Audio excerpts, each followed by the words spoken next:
Good afternoon, ladies and gentlemen, and I welcome all of you back to another Rage video where today, ladies and gentlemen, I welcome all of you to yet another national anthem reaction video. And curiously enough, this is like one of those ones where I'm sort of like I'm kind of almost going into this one completely blind because of almost all the national anthems. Well, there's probably gonna be several more, but this is also one of those ones where I legitimately almost know. There's very few things actually about South Korea, unfortunately, that I just straight up don't, because, and I wish I was making this up. Pretty much one of the only things I actually do know about South Korea.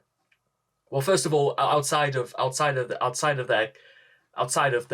their foodstuffs. And let me tell you what, if you ever get the chance to go to like a Korean barbecue, for example, you're going to be wondering how on earth you got through the rest of your life without having it before. Because trust me, again, if you can persuade me with food, ladies and gentlemen, we are already off on the right foot, because food is just like music is one of the most.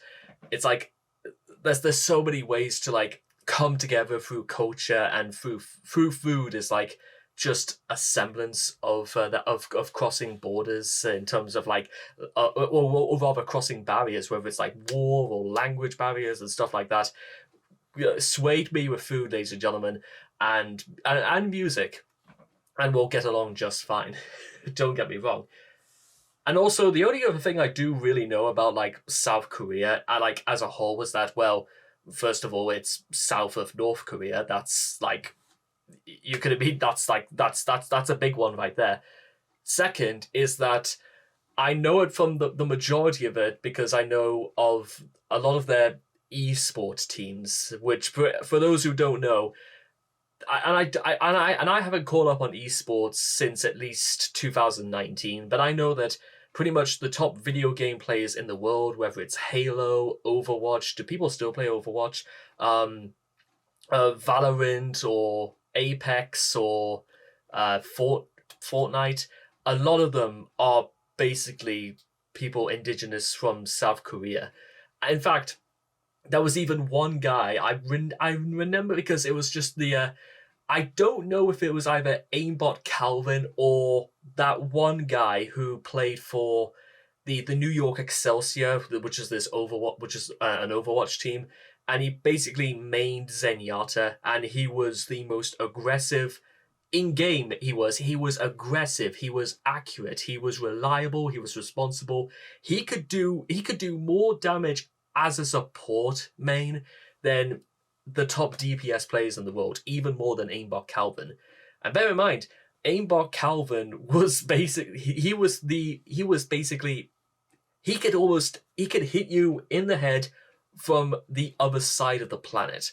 And trust me, and I know that Aimbot Calvin sort of like, he kind of like not so much fell off the map, but he retired from, I don't know if it was like from streaming or just doing competitive video gaming, because he wanted to become, I think it was either a lawyer or a doctor.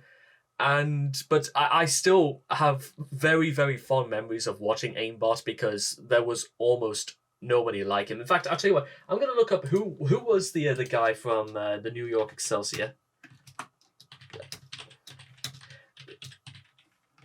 Excelsior Zen main. That's it, because again, we're going all the way back here. Who was their lineup? I know it's probably not who I'm thinking of right now, but okay, 2018 is where I think we're going, because I remember I covered this guy way back when. Who was it? Come on, let's see. Shockwave, no. Sinsoi, no. Kellen, no. Tanks, okay, here we go. Anyun Creative, no. FT. Have I completely forgotten who it was? Did he not? Maybe he came in maybe a little bit earlier, because I'm looking 2018. Flower, no. Fruit player roster 2019. Pine, no. Oh, wait. It doesn't even tell you. Why would it bother telling? Of course I know Flower never played for the Excelsior, and I know Fine Well Arc like moved to Jay Jonak. That's who it was. It was Jay Jonak, and again, I literally might just straight up cover like J. Jonah. If I ever come to a stage where I sort of like go over J. Jonah's like entire career, it would probably be focused on him, because one of the great things that, and I don't know whether this is just sort of a thing across multiple people from South Korea, but J. Jonah actually, he sort of typifies for me sort of like, and I've talked a little bit about like national identities before and stuff like that, but J. Jonah is in real life, he strikes me as composed, very, very, quiet. He's very much like, he's like, you can tell he's like in thought, he's thinking everything through. A pair of very round and very, very ethereal spectacles. And he would do streams literally where he would meditate for nearly 3 hours. Jonah is the sort of person, to my mind at the very least, who doesn't ever get stressed about anything. He is relaxed, he is composed, he is focused, and he gets on with it. That for me, like, and again, call it what you, but that for me typifies like so many people from South Korea. There is something about just, it's so organized, and life seems less about, things that are like extravagant, or even life almost like boils down to like a series of mental like equations, as though they've got to work out where things have got to be, then they've got to know when they've got to be, where, who, when, how. It strikes me as such an organized society. Now, again, possibly this could possibly be the furthest stretched you could possibly get, because, again, because I've never lived in South Korea, and I think it would be like I said when I did the national anthem to Japan, is that could be very, very different to the reality of things. But I do also know that outside of that, South Korea has a lot of like, and I don't know if it's the same for North Korea, but they have like a pretty interesting car industry. They do things like Hyundais and Kias, and I think they're more reliable and popular in the UK nowadays than they were about 20 years ago, because there was some pretty big stinkers from Hyundai that came out 20 years ago, but they kind of just saw like, and Sasayong, for example, I think is another car maker from Korea. And again, those sort of things are being settled out. So, and again, maybe this is more speaking about like more South Korea, possibly, because again, North Korea would be a very, very difficult hurdle to get past anyway. But for what they are worth, ladies and gentlemen, I didn't necessarily think I would be having the intro go on this long, but I kind of just wanted to understand that when I come to do like my translation for my other channel, for Raging Reality International, I'll have a lot more to go over, and this is meant to be more just taking a look at Aegukga, the national anthem of South Korea, and that's certainly what we'll do. So let's have a good time with this. So please make sure to all rise for the national anthem of South Korea. The flag's really nice too.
I like that, ladies and gentlemen. In fact, to be honest, there's never really once been any real thing outside of God Save the King that I've come away from these things ever disappointed.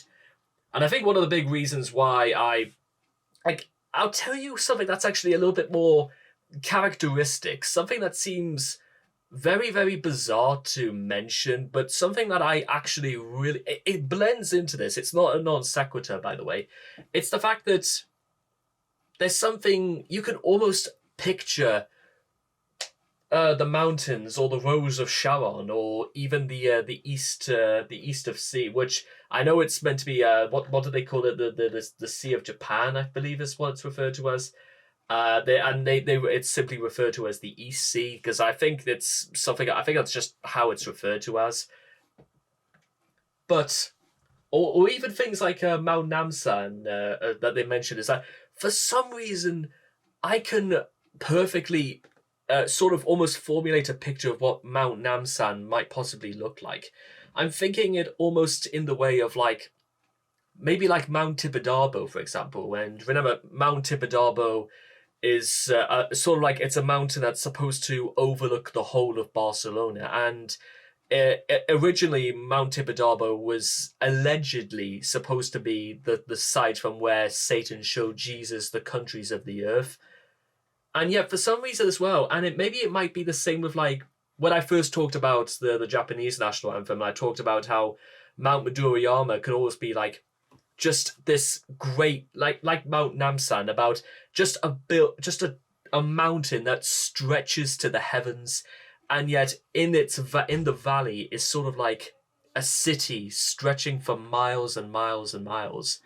And I think the reason that I bring that to mind, and something that brings into like South Korea, is that despite the conflict of the middle of the 20th century and despite the turmoils that go on in North Korea under what is a dictatorship, there is something beautiful. There's something to be proud of for being in a land that can be described as so beautiful. And especially when you hear there's such like a devotion to the descriptions of nature, of their landscape. I mean, I think it would be it would be the same sort of thing if we were speaking about the Spanish national anthem, how they would take great pride in the mountain and the vine, whilst again, unfortunately, while it's not in God Save the King, the pride would be towards the meadow, the elm, and the rose. Whilst again, we talk about things from Aegukga, that Aegukga. I'm sorry if I'm like really mispronouncing this. I do apologize. The patriotic song is also something I think it's meant to be referred to as. Yes. I mean, obviously the song is meant to be about that we will stand together, that there's a loyalty, a love, a gentleness of spirit. That's something that's meant to stretch across the very heart of their land. And to be honest, when you hear of stuff like that, and again, it's when I did the one for Sri Lanka and then I did the one for Afghanistan, you get the overall, there's something of a sentimentality that actually, it goes a little bit far beyond love, ladies and gentlemen, about their environment and the steadfast endurance of things like national character. I think it goes a little bit further than that. I think it stretches to the fact that it is what they have. It's almost like almost not so much like association, but rather they are things to be loved. They are things to be cherished, because love, nature is something to be loved, cherished, and shared. And I like that. There's something very, very poignant about the nature to be loved and to be shared. I mean, take for example, okay, just to give you one example before I wrap up here. When I was doing my deliveries yesterday, I remember, because I just so happened to be delivering in my own neighborhood yesterday, is that I stopped near the top of a hill and overlooking the distance. And bear in mind, we're still basically in the middle of autumn here in the in the United Kingdom, is that you saw rows and rows of trees that started off green, and then further into the distance, they were starting to turn orange, then yellow, and then sort of like a dark maple leaf color, and some of them were starting to fall off the trees. And then you could even see even further into the distance meadows, hedges, tiny wisps of what looked like forest, tiny forests, and then sort of like mountainside even further into the distance. And those sorts of sights, they stick around like in my memory because one, it's a beautiful sight, and it was a clear day as well. There was not a cloud. It was as blue as a deep lake, ladies and gentlemen. That's what it looked like. It looked beautiful, and it looked like it was the sort of landscape that I've come so deeply to associate with where I live, that actually deep into the sticks, into the countryside, you see roots and plants and life that has yet to be molded by man. And this is kind of like one of those examples, ladies and gentlemen, where I feel like almost national landscape or national character has yet to be sort of molded into something that it distorted into something that it shouldn't be. It feels like this is what it should be about. It should be about being proud of where you come from, being proud of what it means, of what it represents, and what to show to the rest of the world. Who knows, ladies and gentlemen? Maybe this is something they teach recruits who join it, because I know there is a rule in South Korea that you've got to go through at least like 1 year of military service and stuff like that. Maybe this is the sort of thing that they teach to people who are joining the army in South Korea about the importance of why these things are in place or what we're defending for and stuff like that. I like that a lot, ladies and gentlemen, but again, in case there's something I'm missing out of all this, it's been a very, very worthwhile experience. And actually, again, if I ever get the opportunity to ever visit South Korea, I wouldn't mind actually, just learning a little bit more about it, because again, there's probably a lot more that I've not touched upon and stuff that I honestly don't understand, but there's always room to learn, ladies and gentlemen. There is always that. So anyway, I hope all of you guys have enjoyed this reaction video to the patriotic song of South Korea's national anthem. Please make sure to leave all your thoughts and comments in the comment section down below, and what you guys felt of the patriotic song for yourselves.